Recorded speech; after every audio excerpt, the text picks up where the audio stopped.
জয়পুরহাট শহরের জানিয়ারবাগান এলাকায় ৫ তলার একটি ফ্ল্যাটে এক মেয়েকে নিয়ে ভাড়া থাকতেন পাঁচবিবি উপজেলার সাজেদা ইসলাম সাজু। মঙ্গলবার দুপুরে এসএসসি পরীক্ষার শেষে বাসায় এসে দরজা খোলা দেখতে পায় মেয়ে আরিফা। কোনো সাড়া শব্দ না পেয়ে তার মার কক্ষে গিয়ে মুখে স্কচ টেপ ও হাত বাঁধা অবস্থায় লাশ দেখতে পায় সে।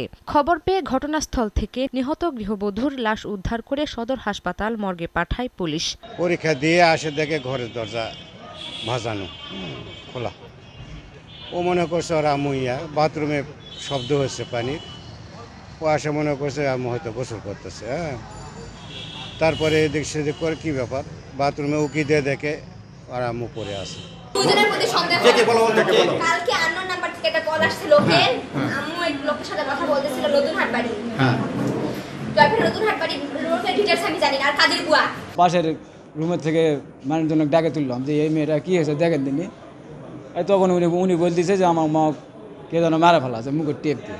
এটা একটি মর্মান্তিক ঘটনা, এটা আমরা সুস্থভাবে বিচার চাই। এ ঘটনায় জড়িত সন্দেহে সাবেক ও বর্তমান 2 গৃহকর্মীকে আটক করেছে পুলিশ। এই ঘটনা সংক্রান্তে ওই বাসার কাজের মেয়ে এবং সাবেক কাজের মেয়েকে আমরা জিজ্ঞাসাবাদের জন্য নিয়ে এসেছি। জিজ্ঞাসাবাদ অব্যাহত আছে। আমরা আশা করছি খুব দ্রুতই এই ঘটনার রহস্য উদ্ঘাটিত হবে। 2 সন্তানের মা সাজেদা ইসলাম সাজু পেশায় একজন গৃহিণী। তার স্বামী হাফিজুল ইসলাম সিলেটে চাকরি করেন। সময় সংবাদ, জয়পুরহাট।